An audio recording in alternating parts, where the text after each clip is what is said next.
Já tá gravando, tu Agora tá. Faz mal ali? Não. Ó, agora aqui tu consegue ver. A gente consegue ver quem bota luz em alguma coisa. Tá com atraso? Ele dá um atrasinho.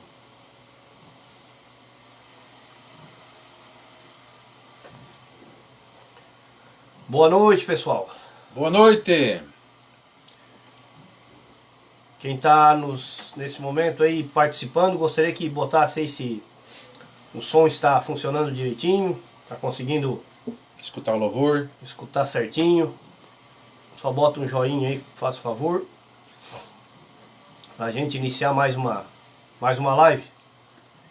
Hoje meu fiel escudeiro está de novo. Então a gente vai começar aí mais um estudo. Queria agradecer aí a participação de todos, tá? O texto que nós vamos ler hoje está em Filipenses no capítulo 2, tá? Quem quiser participar aí e quer ler junto com a gente, pode acessar aí Filipenses no capítulo 2, que a gente vai discorrer em cima desse capítulo hoje, tá?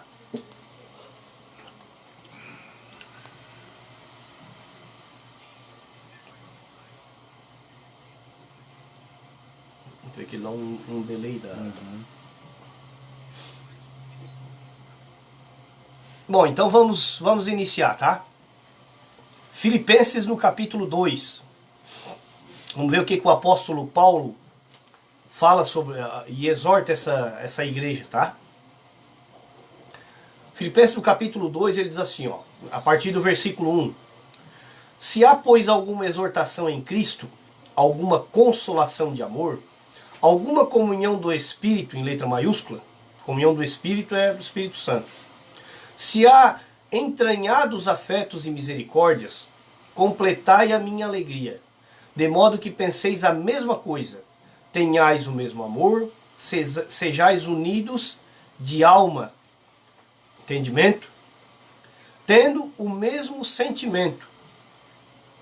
Nada façais por partidarismo ou vanglória, mas por humildade, considerando cada um os outros superiores a si mesmo.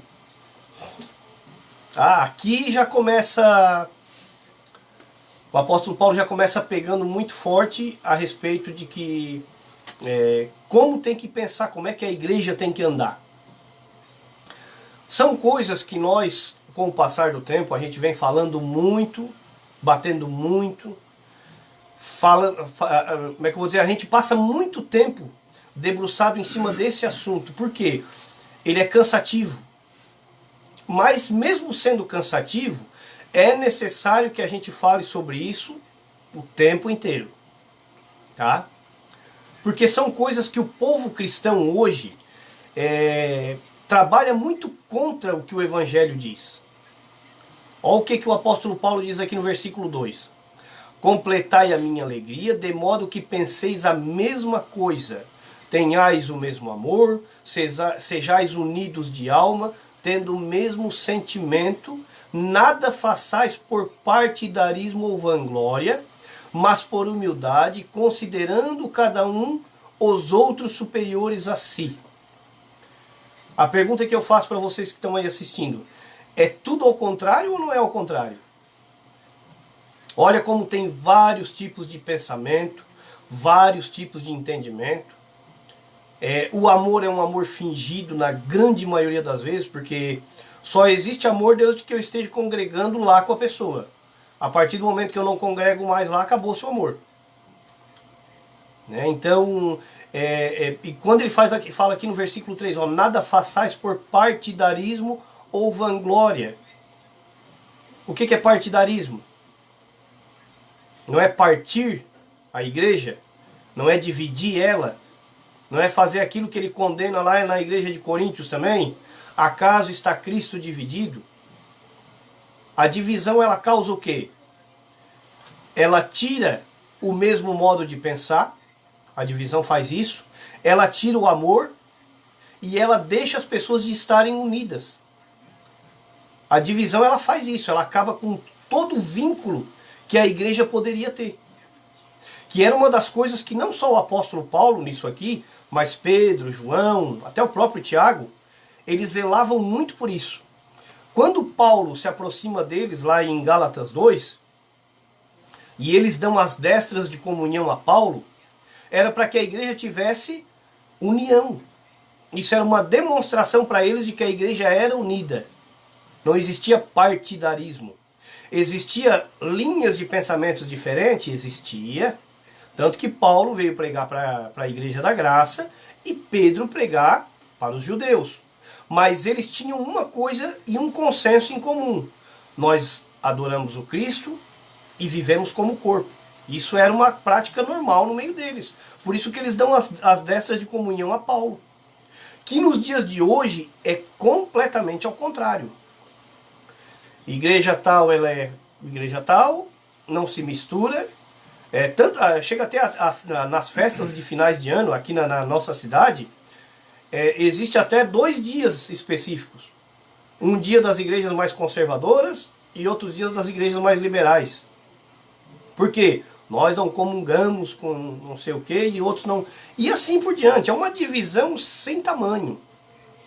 Né? Nós que fomos de dentro da instituição religiosa, qual é um dos principais pontos que acontece quando a gente sai? O amor acabou-se. Alguns que antes juravam amor pela gente, frequentavam a casa, esses tipos de coisa, quando eles estiver passando numa rua, eles cortam volta. Numa rede social, a maioria ali deixa de te seguir, exclui você da rede social, simplesmente porque você saiu e não tem mais o mesmo pensamento. A linha de raciocínio não bate mais. Mas pela palavra deveríamos nós entender que apesar de ter opiniões diferentes, a nossa amizade prevalece acima disso. Nós não precisamos, por causa de partidarismo, fazer uma rachadura no meio da igreja. Afinal de contas, eu creio que todos nós estamos buscando no fundo o mesmo objetivo, que é a salvação. Porém, alguns com entendimento e outros com outro. Mas é uma questão de tu respeitar o limite do outro.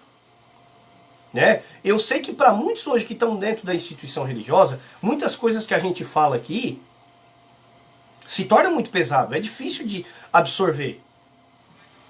Mas isso é um processo. Um dia para nós também foi difícil de entender. Um dia para nós também, se nós víssemos alguém falando dessa forma, nós também ficaríamos entristecidos ou constrangidos, ou ficaria assim, meu Deus, para quê? Mas não, conforme a nossa mente vai abrindo e a gente vai aprendendo a viver na graça, isso para nós é tão satisfatório que a gente quer repartir isso com outras pessoas. Aquela mesma pegada que aconteceu quando a gente se converteu, que quer falar de Jesus para todo mundo, quando a gente descobre a graça, a gente quer falar da graça para todo mundo também. Porque é 1000 vezes mais gostoso viver na graça do que naquela prisão. A gente começa a entender que o que o Cristo veio fazer na realidade. Ele veio trazer a salvação, paz e alegria e justiça. Como é que tu vai ter paz, alegria e justiça se tu viver no meio de uma divisão, de um partidarismo, pessoas pensando de tudo que a gente, portas de igreja aberta para tudo que é lado, um falando mal do outro. Vocês podem ver que nas nossas lives aqui, a gente não está criticando pessoas. A gente critica ensinamentos. Maus ensinos. Maus ensinos. Doutrinas erradas. Isso. Cada um tem o direito de se expressar. Apenas a gente questiona a doutrina errada, aquilo que os apóstolos cansaram de fazer no passado. Aquilo que o próprio Cristo cansou de fazer no passado, quando ele chamava os fariseus de raça de víboras. Por quê? Porque eram pessoas que, em vez de aliviar a carga dos outros, sobrecarregavam. E muitos hoje, em vez de aliviar a carga dos outros, sobrecarregam. Aí vive uma igreja saturada. Uma igreja que não tem paz. Pessoas que deveriam, propagar a paz de Cristo, levar as boas novas, não. tem na boca 1000 vezes a palavra inferno e diabo e 2 vezes Jesus Cristo. Só quer levar o terror para os outros. Parece até um canal de TV que gosta de falar sobre morte, né? É assim que funciona. Então, quando o apóstolo Paulo está falando aqui sobre nada façais por partidarismo ou vanglória, mas por humildade. Por que humildade? Considerando cada um os outros superiores a si mesmo. É assim que acontece? Normalmente, na religião, a gente considera os outros, Inferiores. e dependendo da posição que você está, você se torna superior ou inferior, mas alguém se destaca, alguns se destacam, e esses que se destacam era para se colocar como inferiores ao outro. Então não tem como se destacar por conta de que todos vão se colocar como inferiores. Então quem se destaca? Ninguém. Na prática é isso. Não é o que a gente vê. Não, na escritura e no ensinamento é isso. No que a gente veja pessoas muito mais importantes, muito mais tudo do que outras. Aí acaba com a harmonia da unanimidade, né? Porque uns são melhores e traz divisão. Já é um partidarismo também. Cria uma outra classe dentro do não gosto de chamar cristianismo, mas dentro do meio cristão, né? Do meio cristão. Essa questão de considerar os outros superiores a si mesmo. Hoje, a grande maioria das instituições, porque quer ver as mais tradicionais. As mais tradicionais é assim, ó. Se você não for teólogo, pastor com carteirinha, levantado a um pastor, um bispo, um apóstolo, sei lá, eles nem aceitar a tua pregação não aceitam. Entendeu? O cara tem que ter vários títulos para quando alguém for fazer um congresso, alguma coisa, quando for falar o nome do congresso, vai dizer, ó, vai vir aí o fulano que tem isso, tem aquilo outro. Por quê? Porque o que eles olham é a retórica do cara. Se ele é bem estudado, aonde ele estudou, por quem que ele foi levantado. E olha da boca de quem está saindo essas palavras. De Paulo, ele seria o primeiro que tivesse motivo para se engrandecer. Diz, ó, eu sou superior a vocês, mas vocês aí entre vocês... Não, ele se colocou na mesma linhagem ali, sendo apóstolo, sendo, né, levando essa mensagem de Cristo, porque até mesmo, eu acho que é no Filipenses que fala, oxalá tivesse em vós o mesmo sentimento que houve em Cristo, que mesmo sendo na forma de Deus, não usurpou ser igual a Deus. Então o próprio Cristo deu exemplo de descer para Deus aparecer, né? E é o que mais ou menos, mas não é isso que a gente tem que fazer, é isso que ele está propondo ali, porque quando se engrandece, desaparece o Cristo e aparece você. Isso. Bem intencionado ou mal intencionado, você está contra o que está escrito. Bem assim mesmo. Então essa primeira parte de Filipenses 2 aqui é a parte que a gente quer deixar bem esclarecido. Se vocês pegar 1 Coríntios, se vocês pegar Colossenses, várias cartas de Paulo bate muito nessa questão de ter um mesmo parecer, um mesmo entendimento, andar em linha. E para que possa andar em linha, eu tenho que aceitar o Evangelho da Graça. Porque o Evangelho da Graça é que transforma, é ele quem faz isso dentro da gente. O Sander, quem comanda, uma pergunta, o Evangelho da Graça no Brasil? No Brasil? Que é o presidente. É o Cristo. E aqui no Sombrio? É o Cristo. E no Estado? É o Cristo.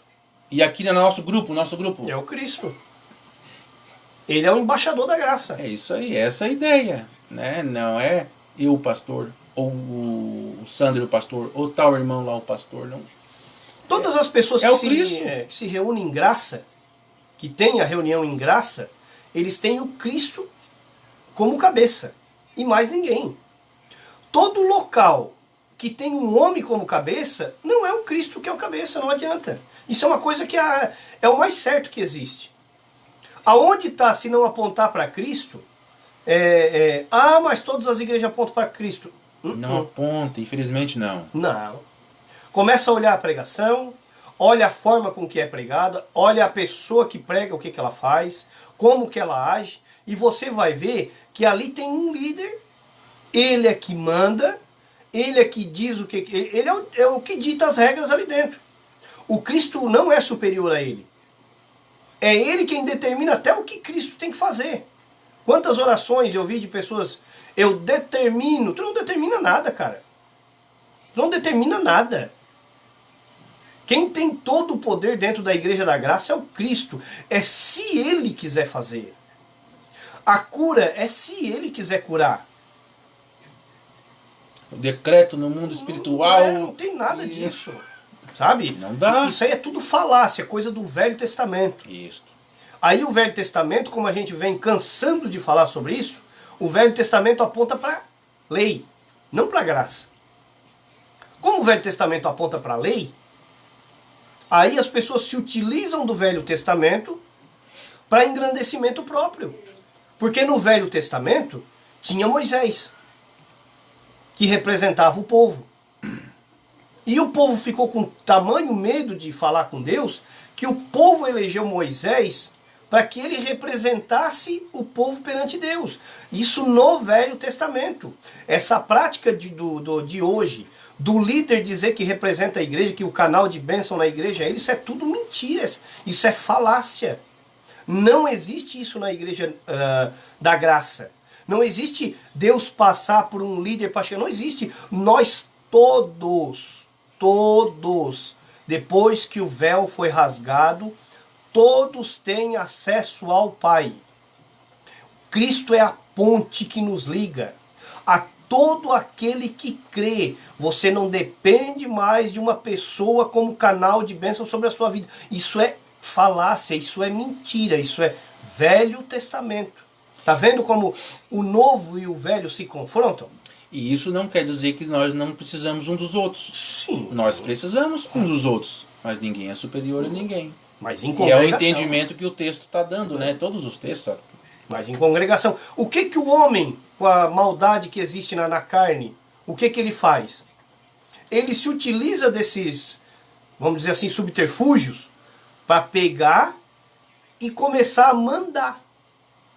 A fazer aquilo que não foi proposto para ele fazer.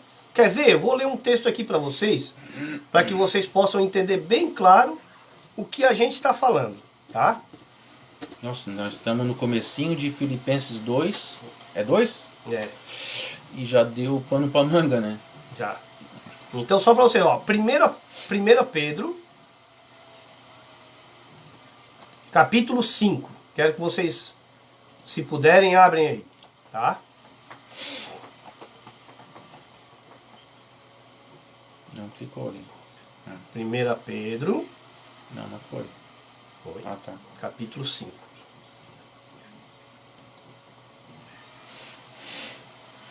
Olha o que ele diz aqui, ó. 1 Pedro, capítulo 5. Rogo, pois... Vamos ler na nova linguagem? Que a nova linguagem, ela dá um entendimento assim... Pá! É show de bola. Só um pouquinho aí.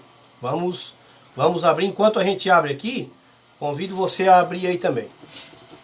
1 Pedro, capítulo 2. 1 Pedro, capítulo 1, versículo 5. Aí no outro falou capítulo 5. Não é o contrário? Não, 1 Pedro, capítulo 1. Sim, não era 5? Não, capítulo 1. Não, deixa eu me lembrar. Peraí que nós já vamos abrir aqui. Já. Estou abrindo aqui.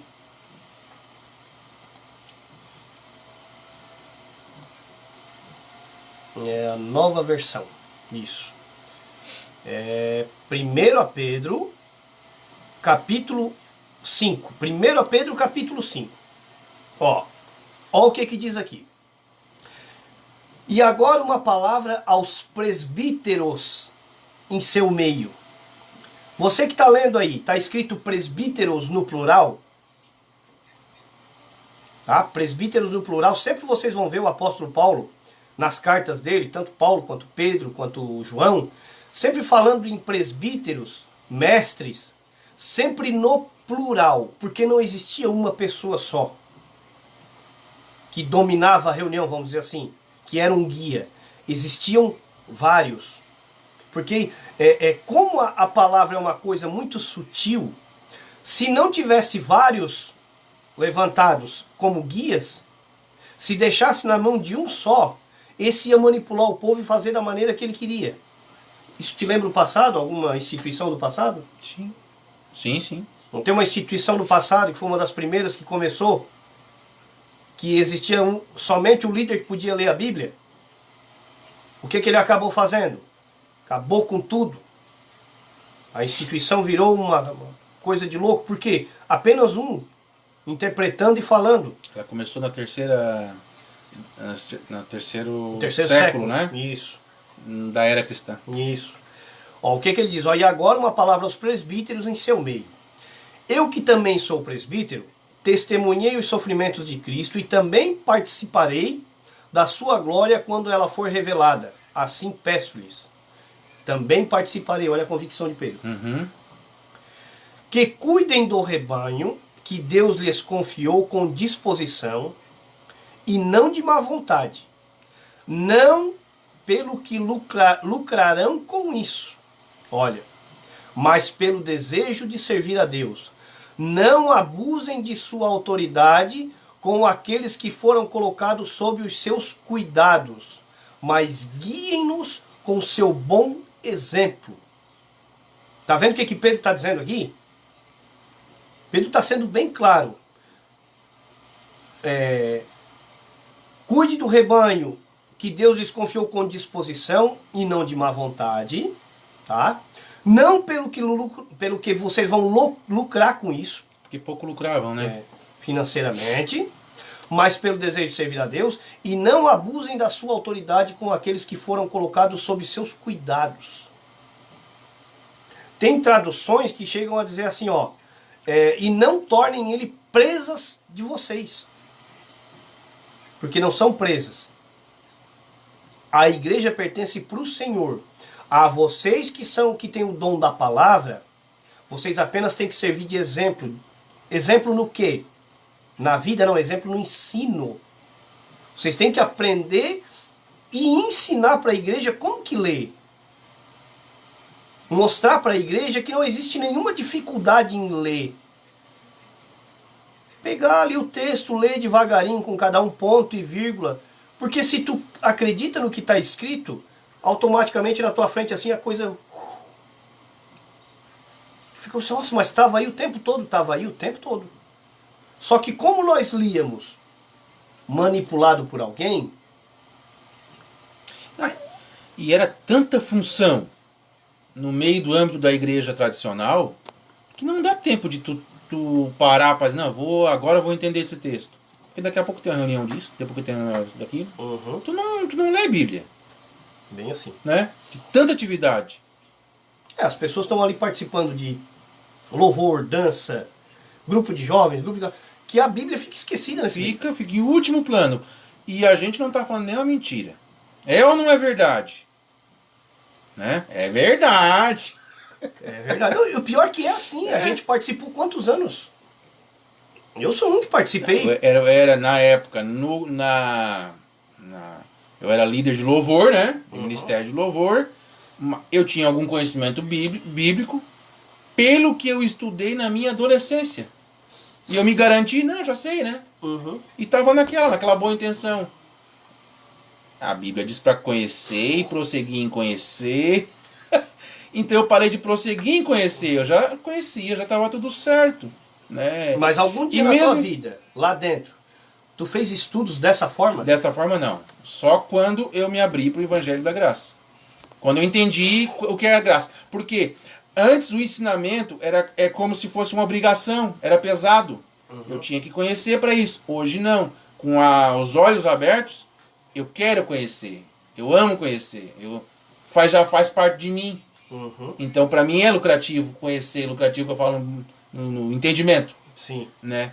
E antes não, era só para atender uma necessidade do âmbito da igreja tradicional. Era tipo uma ferramenta. Hoje não, é a minha vida. É diferente. Muda muita coisa. Muda muito. Porque a gente fazia sempre no intuito de agradar alguém. Isso. Essa é a definição.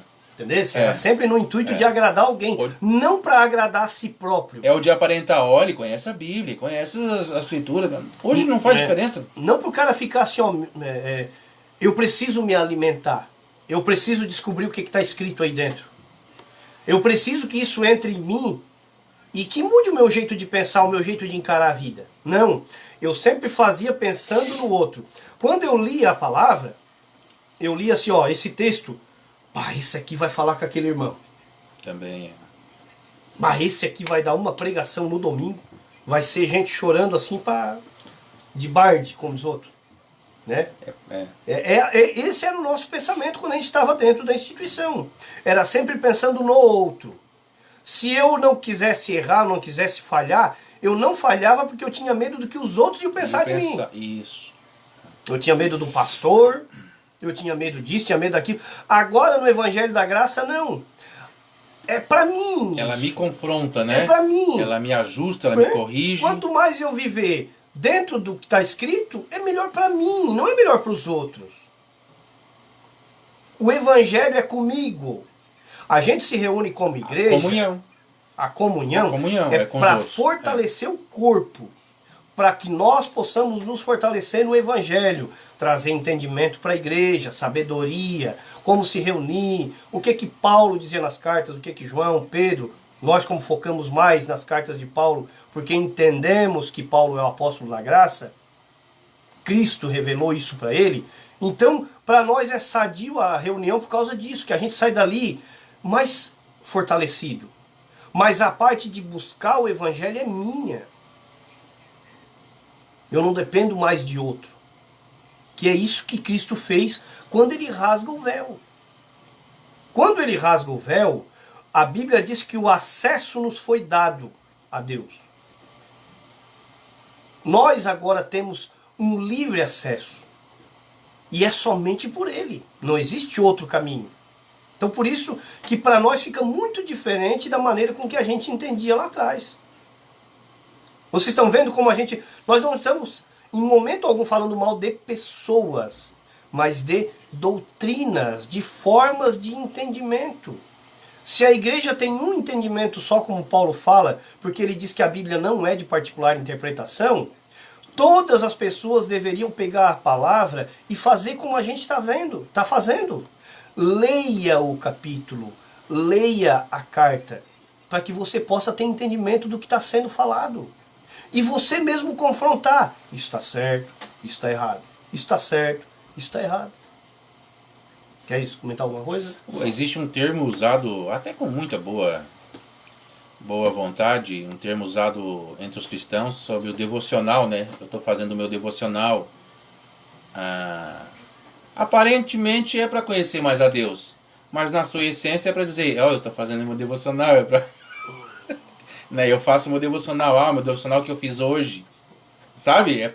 Tá mais para se aparecer do que para se fortalecer, porque se está mudando, você reflete no exemplo e não no que você está anunciando ali. Uhum. Cadê o Pedro lá? Pedro, cadê tu, Pedro? Tá aqui. Pedro, bota o Pedro lá.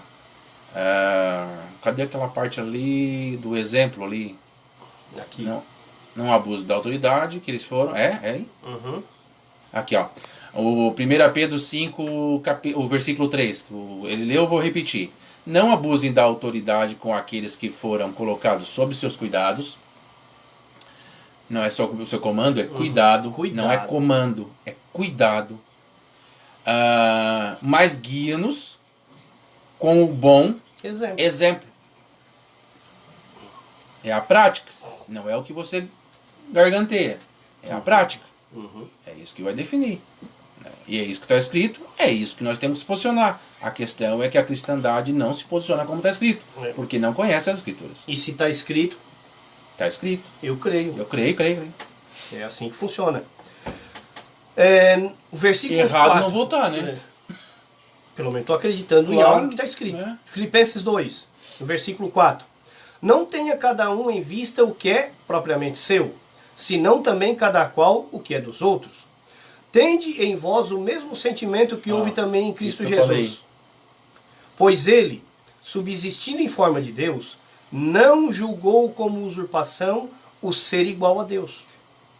Olha como é que Cristo tratou.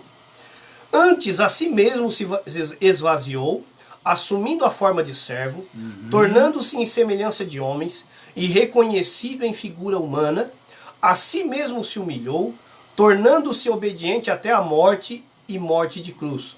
Pelo que também Deus o exaltou sobremaneira, ele lhe deu o nome que está acima de todo nome. Lembra que Cristo falou lá no passado, no Sermão da Montanha, que os humilhados serão exaltados? Está aqui, o apóstolo Paulo está completando. Quem é que, ó, versículo 9, pelo que também Deus o exaltou sobremaneira, ele lhe deu o nome que está acima de todo nome. Por que Deus o exaltou? Porque Cristo obedeceu, em forma humana, a tudo aquilo que foi colocado para ele cumprir. E o momento da exaltação foi quando? Foi em vida? Não. Foi pós-vida. Foi pós-vida.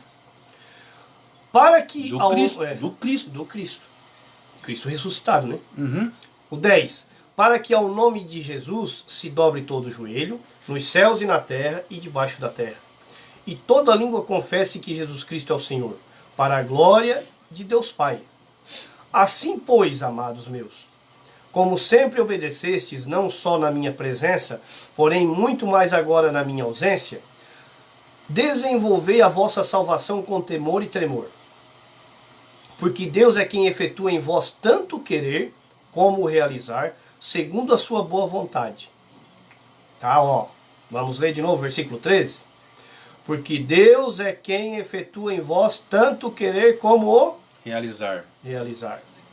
É Deus. Isso aqui é uma coisa que, se as pessoas não conseguir compreender, não é tu. Não é tu. É Deus. É Ele quem realiza em nós o querer e o realizar. É Ele que faz isso. De que forma? Depois que tu realmente entrega para Ele o teu entendimento. Depois que tu realmente vem para Cristo, não para querer carro novo, não para querer casa nova, não para querer que o teu relacionamento fique bem, não para querer filho, que os teus filhos agora passem a te obedecer depois que eu me converti, não. Enquanto isso imperar no teu coração, a verdade não vai ser esclarecida em ti. Esses locais aí hoje que vivem prometendo cura estão cheios por quê? Por causa do egoísmo do ser humano. Aquilo só está cheio por causa do egoísmo do ser humano. O ser humano só está ali porque ele quer um benefício. Ele não quer o beneficiador. E vão estar sempre assim. Esses locais vão estar sempre cheios. É como eu já falei diversas vezes. Se nós hoje quiséssemos ter um lugar aí com 200, 300 pessoas, bastava nós abrir um templo, botar uma placa assim, ó, Vitória Verdadeira, vamos dizer assim.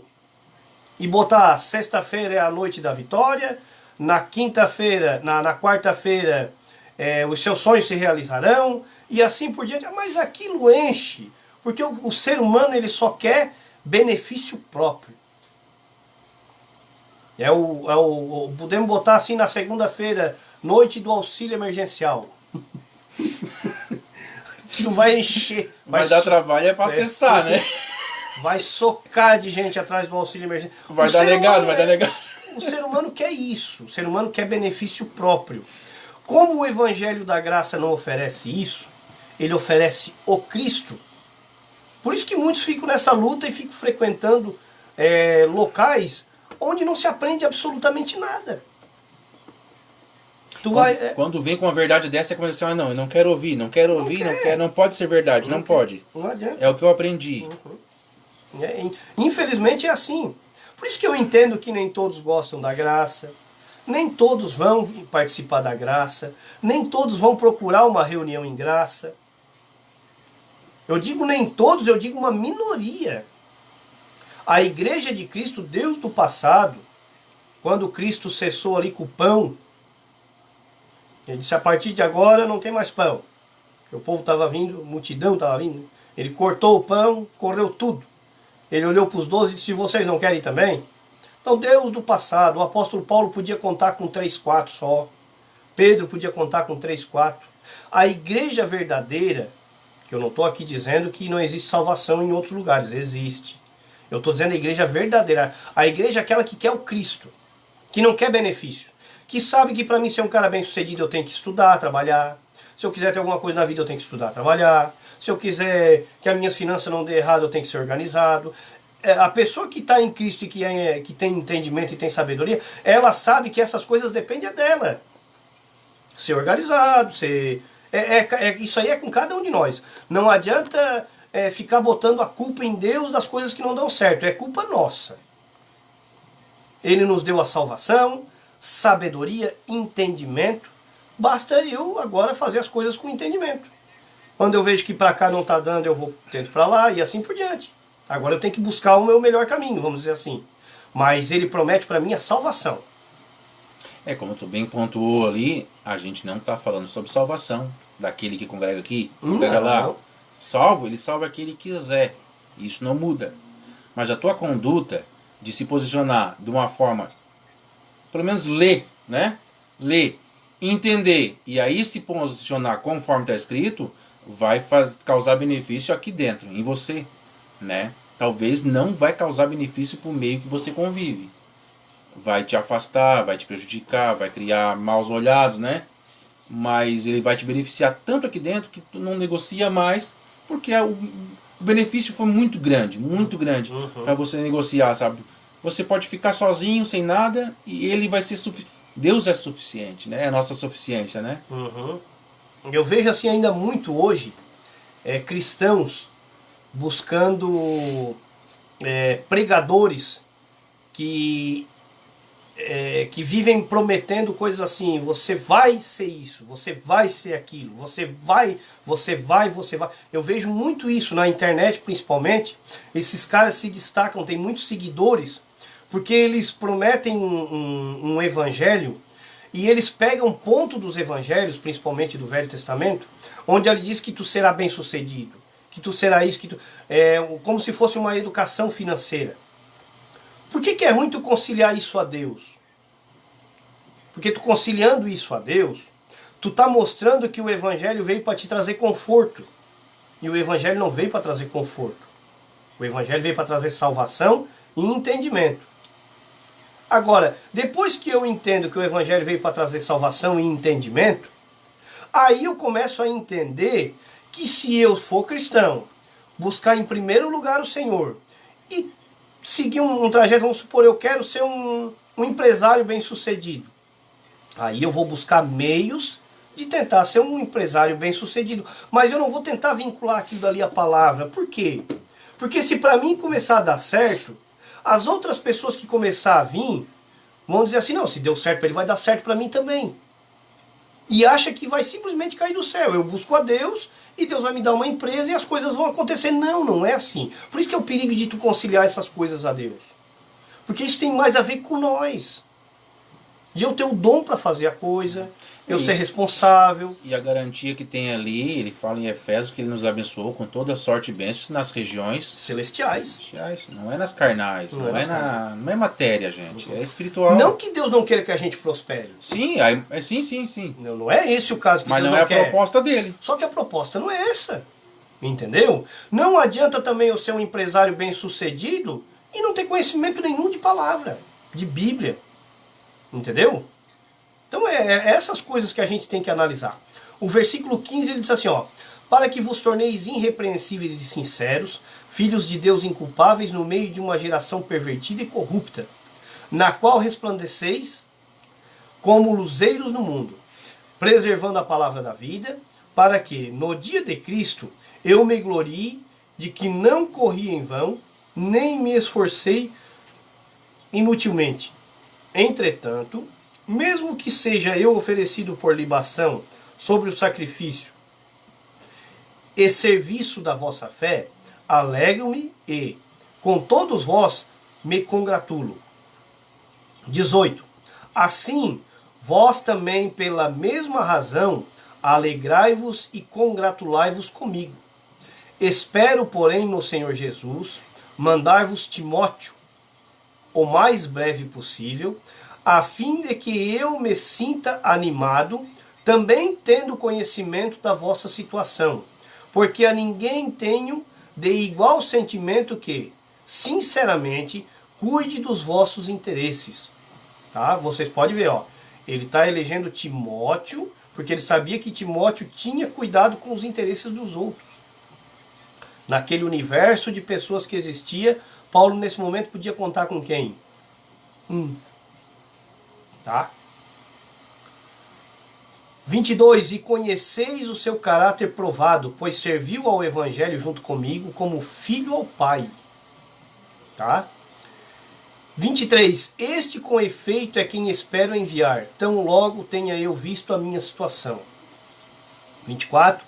E estou persuadido no Senhor de que também eu mesmo brevemente irei.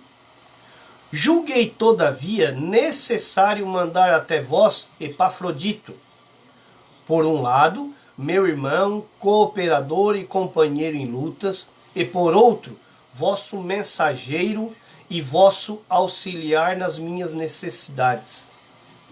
Epafrodito era considerado um anjo da igreja, um mensageiro, aquele cara que levava a palavra, pegava as cartas, levava de um lugar para o outro para edificação.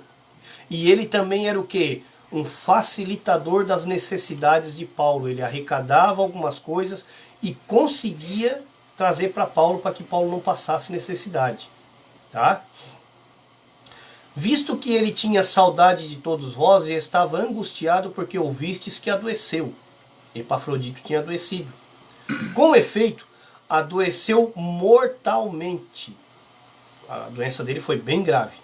Deus, porém, se compadeceu dele, e não somente dele, mas também de mim, para que eu não tivesse tristeza sobre tristeza. Isso aqui é um ponto que quebra de vez qualquer argumentação de pessoas que dizem que tem o dom da cura. Ah, porque o apóstolo Paulo tinha o dom da cura, eu tenho o dom da cura. Não. O dom é dado por Cristo, pelo Espírito, e é conforme Ele quer, e é Ele quem realiza, e se Ele quiser. Tá? Ó, Paulo tinha Epafrodito do lado dele, muitas vezes. Ele adoeceu. Paulo poderia muito bem ter orado e ter curado ele.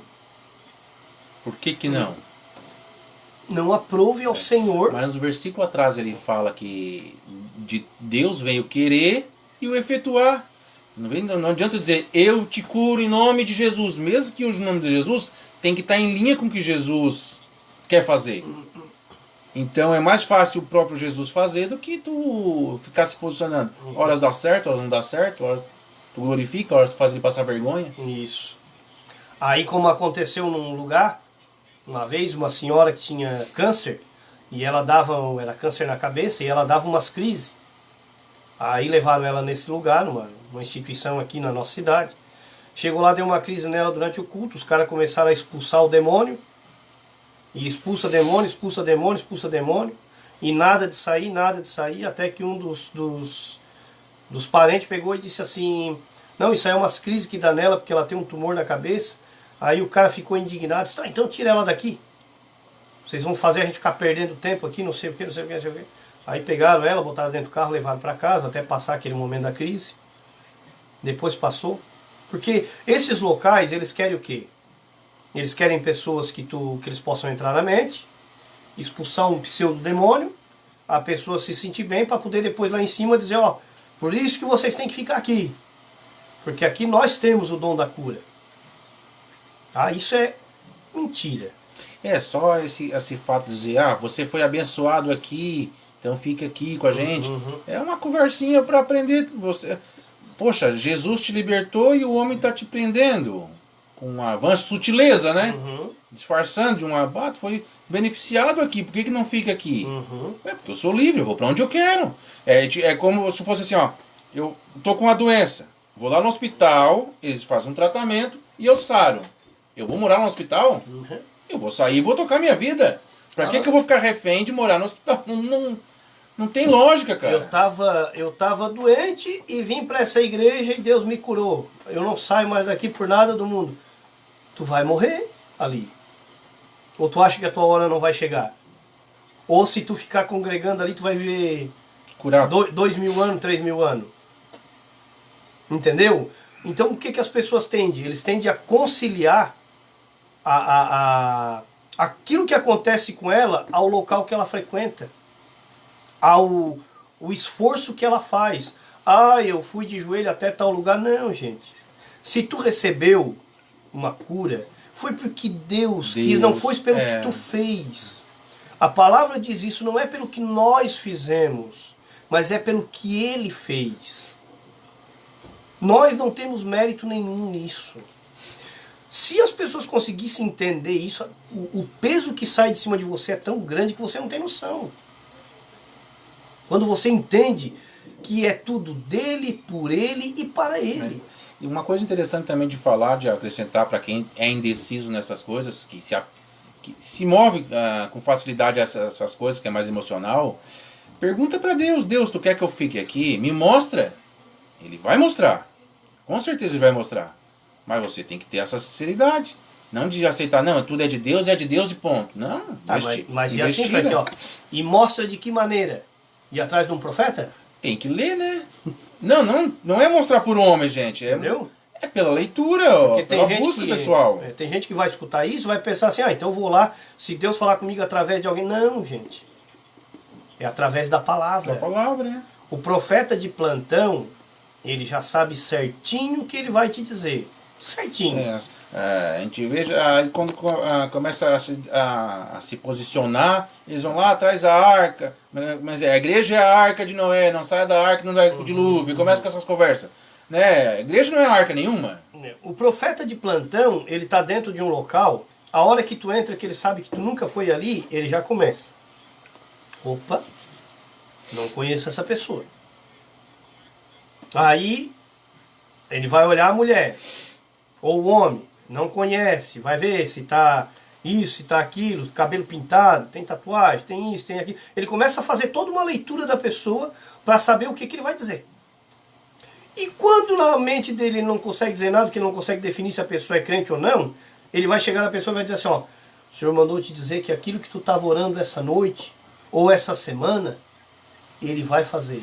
Aquela tua causa na justiça. E o profeta, como ele já é preparado para isso, ele vai bater em cima de alguma coisa que tu... Pá!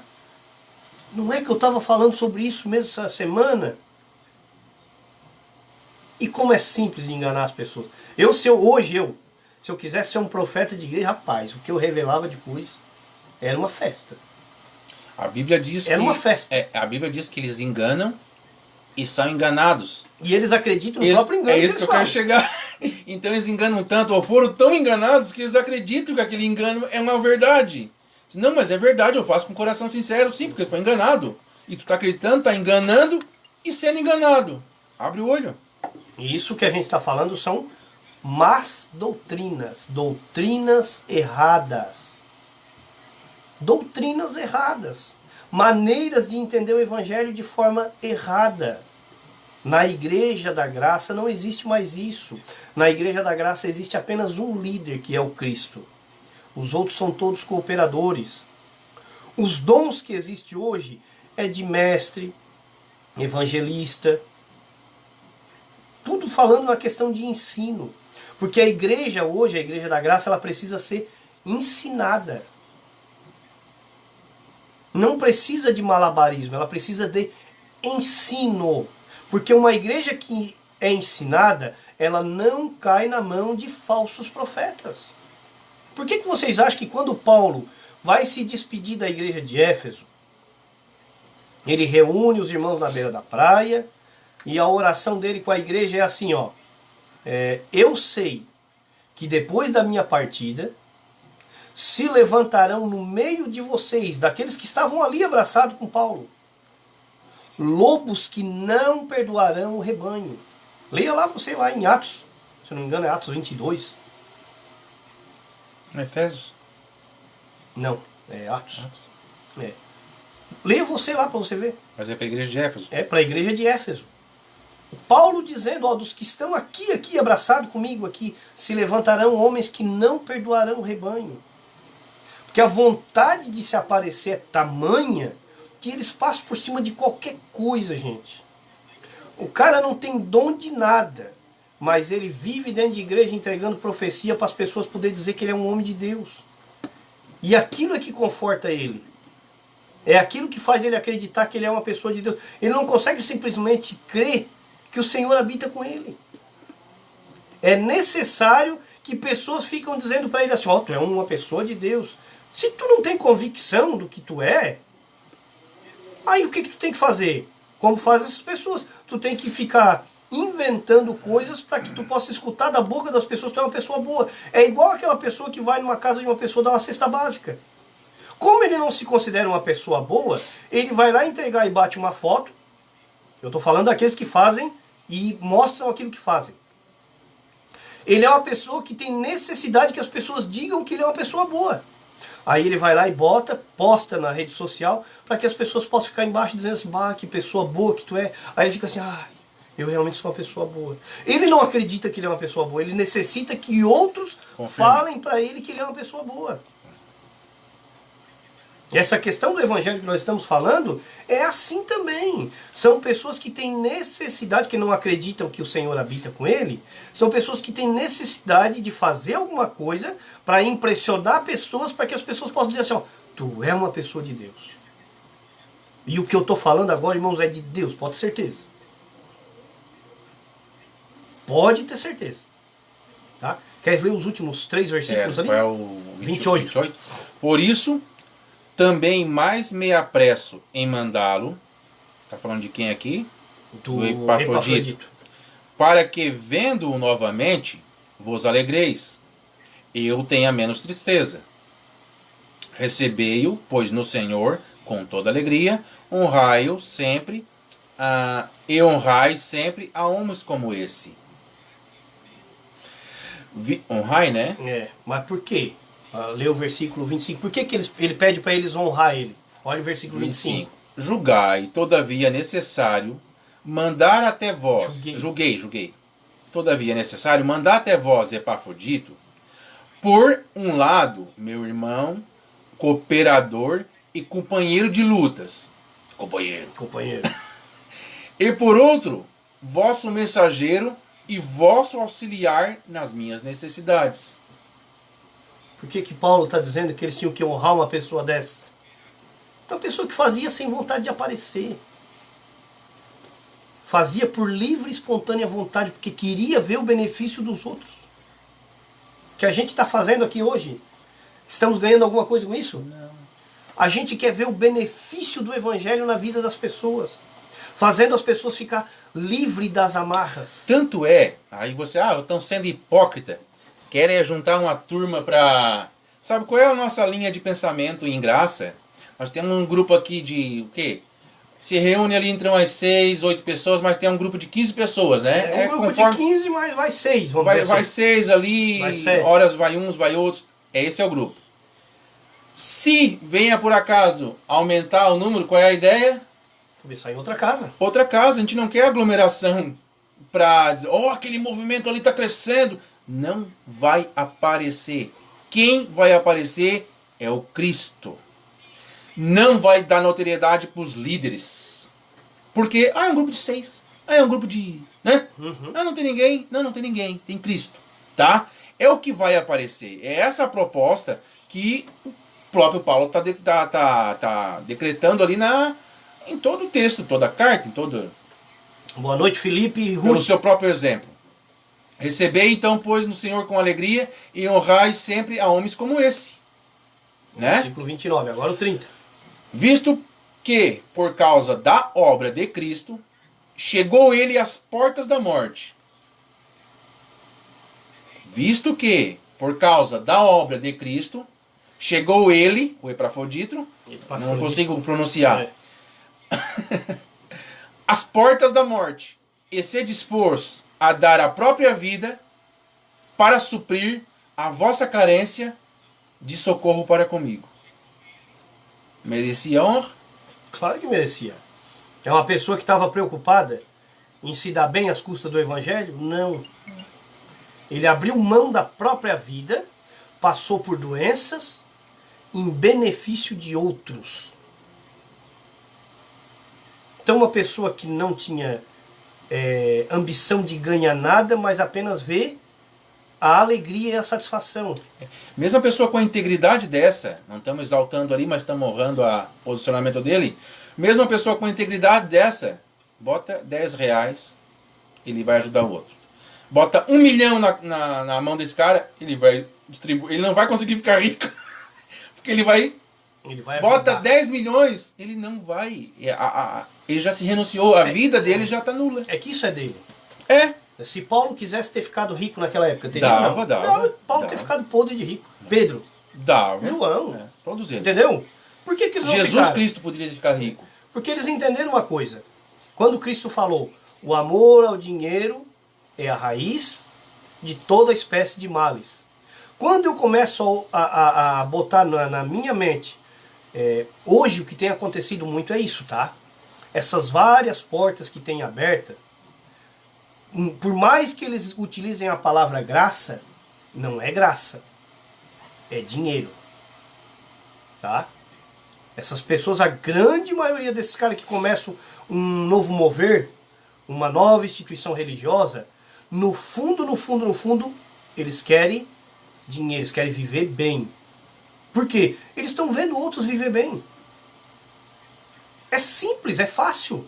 Abro uma porta de uma igreja, daqui a pouco eu estou ali com 50, 100 pessoas, esse pessoal contribuindo mensalmente, eu começo a ter o meu salário de 4, 5 mil por mês, eu vou trabalhar para quê? Vou levantar cedo para quê? Então o objetivo dessas pessoas é ganhar dinheiro.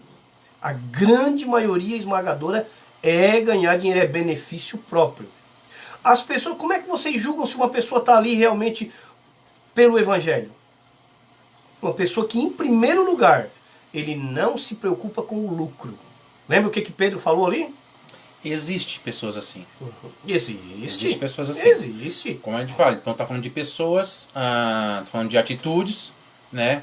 Mas não estamos generalizando, gente. Aí você, mas estão atacando a minha turma. Não, se a tua turma está vivendo dessa forma, estamos sim atacando o ensino. Agora, não, mas a minha turma está em linha. Então não estamos atacando nada. Nem a própria Bíblia está atacando. Não. Olha o que diz aqui, ó. 1 Pedro 5, de novo, versículo 2.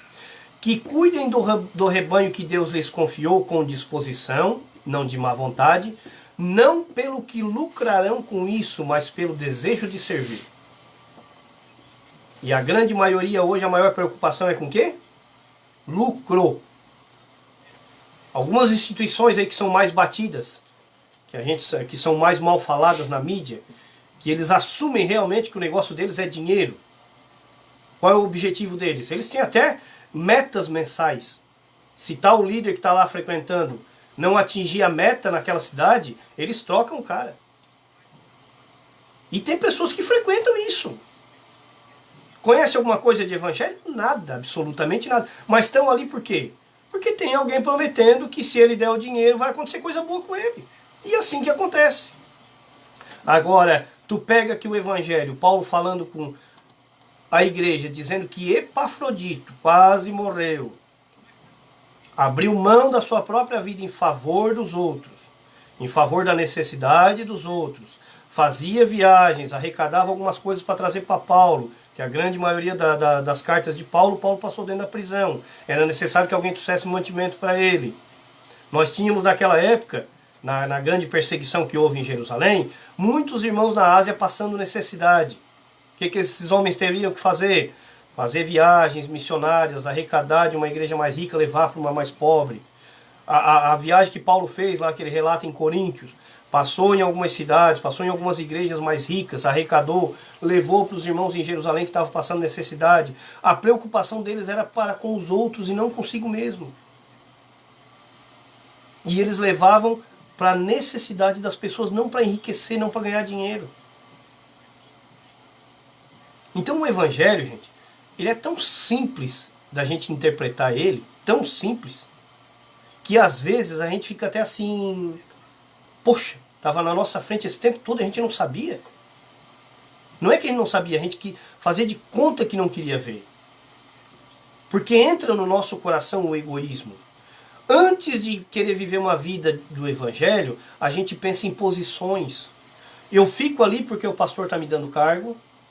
Daqui a pouco ele vai me levantar isso, ele vai me levantar aquilo, ele vai me levantar aquilo outro. Ou eu posso ser o líder do louvor. É egoísmo nosso. Nós trocamos o evangelho por prazeres nossos. Tá? Tem gente que hoje tem conhecimento da graça, conhece a graça, mas não troca o seu status pela graça. Não confronta líderes por causa do seu status. Não, eu sou isso, eu sou aquilo, eu sou aquilo outro.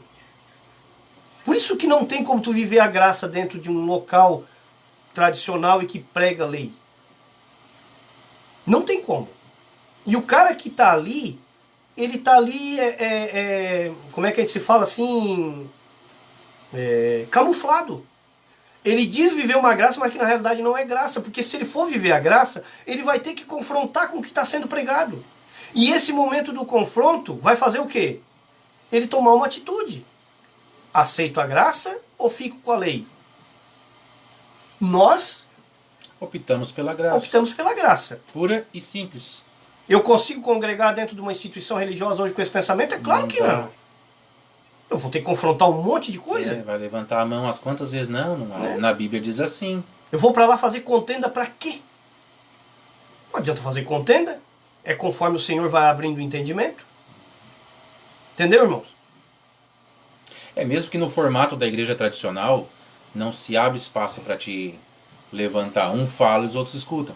Na igreja em graça, todos têm a oportunidade de falar, expressar, talvez não com tanta sabedoria, com tanto conhecimento, mas é oportunizado a falar. E às vezes vai falar uma coisa errada, às vezes acertar, às vezes edificar, às vezes não vai, mas vai haver um acerto, um crescimento coletivo. Uhum. Todos crescem, né? Lá quando é colocado um fala e todo mundo escuta só, por mais que seja uma ordem, mas não oportunizar, não é ordem. Uhum.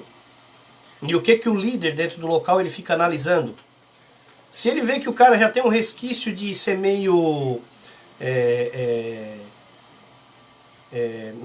como é que a gente usa a palavra ali? Opinioso. Opiniosinho, ou um cara meio crítico, essa é a palavra. Crítico, Ele jamais vai deixar esse cara pegar microfone. Porque ele sabe que ele pode ter uma pessoa contra em potencial.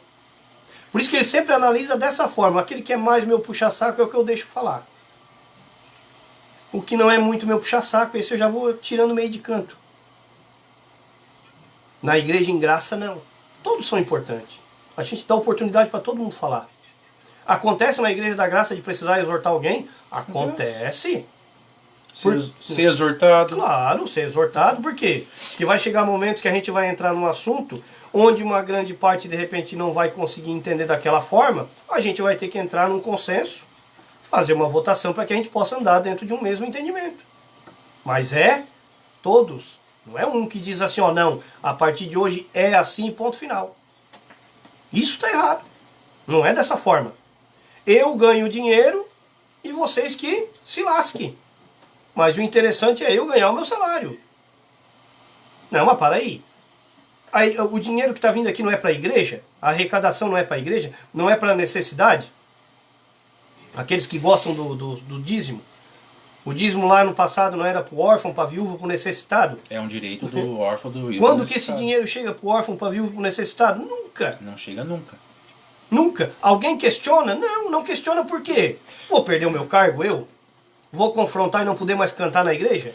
No Velho Testamento, uma viúva era dizimista? Não. Não. Um órfão era dizimista? Não tinha Ele renda. recebia. Um estrangeiro era dizimista? Não. É um outro assunto, eu sei, mas o dízimo era aplicado sobre quem trabalhava na agricultura ou na pecuária. E na pecuária. Esses dois, Jesus Cristo, muito possivelmente, não foi um dizimista, porque talvez, se ele exercer alguma profissão, foi a carpintaria, que não era um bem da terra nem de criação. Então, tem que conhecer as escrituras para entender o que está falando, o que a gente pode administrar na igreja de Cristo. Sem conhecer, a gente aceita qualquer coisa, versículo isolado. Nós hoje... Então, teu Jesus muito provavelmente não foi dizimista. Sim. Estude e você vai ver, não vai pelo que eu estou falando também, né? Nós hoje temos um entendimento bem claro que o dízimo não é para a igreja da graça. Bem claro. Mas você que tem dízimo na sua igreja aí, lá, pode ir lá, no passado lá, era para os sacerdotes, Ok. para as viúvas, para os órfãos e para os necessitados. Chega esse dinheiro aí, da onde você congrega, chega para essas pessoas? Sim ou não? Não. Não chega. Não confronta por quê? Você não confronta porque você não quer perder o seu cargo. Simples. Tá na Bíblia, confronte. Não. Eu vou confrontar, vou perder a minha boquinha? Principalmente que futuramente eu posso ser pastor, posso ser isso, posso ser aquilo. Essas pinceladas que nós estamos dando aqui é para você fazer uma autocrítica. Estou levando a sério o evangelho? Se você está fazendo isso, você não está levando a sério. Você está levando a sério o clube que você frequenta. O evangelho não. Nós hoje tomamos uma posição assim. Certa vez fui convidado para ir num local. Com o entendimento que eu tenho hoje, eu disse para essa pessoa, eu vou contigo. Mas se chega lá, falar alguma coisa que está contrária à palavra, eu vou me levantar e vou questionar. Não, não pode fazer isso, então não me convide. O apóstolo Paulo em Gálatas 2, ele diz que nem por uma hora, eles aceitaram a mentira para que a verdade do evangelho se propagasse no meio deles. Ele arrumou encrenca com todos os outros apóstolos. Teve uma briga feia lá. Ele discutiu com o próprio Pedro. Para quê? Para que a verdade permanecesse no meio deles. E hoje o que a gente mais vê no meio cristão? Pessoas baixando a cabeça para não perder posições. Vocês acham que Paulo naquela época estava preocupado assim, ó, se tu não aceitar nós não vamos te considerar apóstolo. Paulo estava pouco aí de ser apóstolo. O que Paulo queria fazer é levar a mensagem que o Senhor deu para ele. Paulo diz assim, ó, Deus não se importa, está escrito lá em Gálatas 2, no capítulo 2, Deus não se importa com a aparência do homem. O que o homem é? Ah, eu sou um teólogo, eu sou isso. Paulo, o Senhor não está nem aí para isso. Que tu é. Ele está preocupado se tu realmente zela por aquilo que ele escreveu. Mas essa parte é que é o dolorido. Aí você diz, eu sigo a Cristo. Nessa panorâmica que nós apresentamos hoje, dependendo da sua postura, você não segue a Cristo. Está bem longe. Você segue um líder. Não a Cristo. Porque, para que essa verdade chegasse até nós hoje, o que teve que acontecer com pessoas? Tiveram que morrer, deram suas vidas, né? Tiveram que morrer. Segundo as histórias, Pedro morreu crucificado de cabeça para baixo. Paulo foi decapitado. Passou uma boa parte da vida dele dentro de prisões. Para que essa verdade chegasse até nós. E hoje as pessoas se vendem por quê?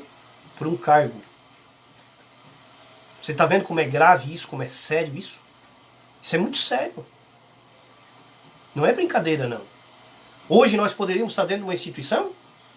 Eu não conseguiria, porque eu tinha que anular um... Não, mas eu digo, mas nós não poderíamos estar dentro de uma instituição hoje e simplesmente largar isso aqui de mão? Tipo, fazer isso aqui? Poderíamos ou não poderíamos? Aí dá. Que bobice esse negócio aí. Pra que eu vou comprar briga? Pra que eu vou comprar briga, né? Eu quero é cantar, eu quero é isso, eu quero é aquilo. Não. É que chegou um momento nas nossas vidas que a gente disse assim, mas para aí. Se está escrito, por que nós estamos fazendo o contrário? E a grande maioria esmagadora dos cristãos que eu converso na rua é começar a conversar com a pessoa começa assim, ó. Não, irmão, é verdade, é bem assim mesmo. Não toma atitude por quê? Porque tem medo de confrontar o líder. Tem medo de expor a verdade. Eu consigo amar as pessoas mesmo tendo o pensamento que eu tenho hoje? Consigo. É mais prazeroso hoje. Eu consigo amar quem está dentro do sistema? Consigo. Por mais que você não acredite. Mas hoje eu consigo por quê? Porque eu entendo, como disse no estudo passado sobre 2 Coríntios 3, o véu está posto no coração. Então eu entendo que o véu ainda não foi tirado. Como o véu ainda não foi tirado, eu estou conversando com pessoas ali que o véu ainda está posto, ela não está conseguindo enxergar. Eu estou falando isso para ver se o véu cai. Que a única maneira do véu cair é quando nós somos confrontados. Aí o véu pode ser que derrube. Mas enquanto isso não acontecer, o véu vai continuar posto. É uma luta. Mas nós estamos fazendo as lives para falar aquilo que a gente entende como uma verdade. Se nós estivermos falando alguma mentira aqui, pode botar nos comentários aí. Pode botar um texto para nós aí. Só não use Velho Testamento, por favor, né? Mas as cartas de Paulo, principalmente, mostra... Não, Paulo está dizendo aqui que nós temos que ser obediente aos líderes, mesmo que esteja errado. Mostra para nós. Mas nós estamos falando isso com a maturidade que nós chegamos hoje lendo as Escrituras. Sim. É difícil? É. Perde-se a amizade? Perde-se. Confronta muita coisa? Sim, não se perde a amizade de a gente deixar de gostar de outras pessoas. Aqui outras pessoas deixam de gostar da gente, né? Dá de perceber no olhar. Quantos cristãos, de repente, aí, vejam essa nossa live e fiquem em casa, assim, indignado com a gente? Ficam pé da vida com a gente. Quantos líderes, de repente, vejam as nossas lives e ficam furiosos, vontade de vir aqui pegar a gente e socar num canto? No caso do líder mesmo, o nosso ensino é ensino de demônios. É de demônios. Para a grande maioria das pessoas aí que congregam dentro de instituições, o que a gente está falando aqui é coisa do capeta. É coisa do capeta. É do capeta, é que são cheios de demônios, estão desviados, estão não sei o quê. Mas é que a verdade veio para isso. Aí o capeta crê mais no que está escrito do que o que não é capeta. E tu vê Paulo no passado levando relho e sarrafo de tudo que é lado. Por quê? Porque Paulo gostava de apanhar? Não. Defendendo a verdade. É porque Paulo se propôs a defender uma coisa que era certo. Ia levar pau? Ia ter poucos amigos? Com certeza. Dos religiosos, principalmente, praticamente ninguém gostava dele. Tanto que, para ele se aproximar de Jerusalém, eles pediram para ele fazer um voto. Paulo, faz um voto, porque se tu entrar aqui, como eles estão sabendo que tu prega contra Moisés, se tu entrar aqui e não fizer um voto, eles vão te matar na primeira. Paulo ainda foi lá, meio contra a vontade, fez um voto até para eles não matar ele na primeira, porque ele sabia que ele ainda tinha muita coisa para oferecer. Mas de qualquer maneira não entrou. Pegaram ele da mesma forma. Pegaram, é. O sarrafo pegou. Seria muito mais fácil, mas esse é o Evangelho. É isso que nós pregamos hoje, dessa forma que nós entendemos. Estamos apenas lendo o que está escrito, não estamos inventando nada da nossa própria boca.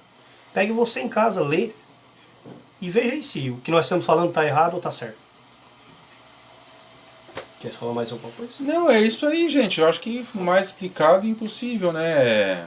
Creia. Não creia somente no que. Até mesmo no que nós estamos falando. Creia no que está escrito. Já vai ser o suficiente para você se posicionar. Agora, se você não quer crer, você prefere porque não quer perder a amizade, siga a sua vida tranquilo também. Em paz. Em paz. Em paz. Não vai ser odiado, pelo menos pelos crentes da graça, você não vai ser odiado, com certeza, né? Não tem ódio no coração dos cristãos da graça, né? E não somos não somos um povo à parte, nós somos um povo só. Só que resolvemos abrir o nosso entendimento para crer no que está escrito e não no que somente é falado. Né? Gente, se lê trechos da Bíblia e se prega qualquer coisa, você que não lê nada, você fica refém de horas pegar um ensino legal e horas pegar uma heresia assim e passar como um ensino top, é de Deus, né? E você não analisou. Paciência, come isso, né? Analise e come coisa melhor. Amém. Gente, muito obrigado aí por mais essa quarta-feira. Você está aí junto com nós. Aqueles que gostaram, compartilhem, para que esse evangelho possa chegar a outras pessoas, né? Aos que não gostaram, a gente pede para que Deus, assim como nós, guarde vocês também. Junto com nós nos dê entendimento e sabedoria para que a gente possa discernir o bem e o mal e aprender a viver em paz, né? Apesar de diferenças, tá? Que Deus guarde e cuide de cada um aí durante o resto de semana e até a próxima quarta-feira. Muito obrigado. Um abraço e até a vitória. Até a vitória. Fiquem em paz, tá?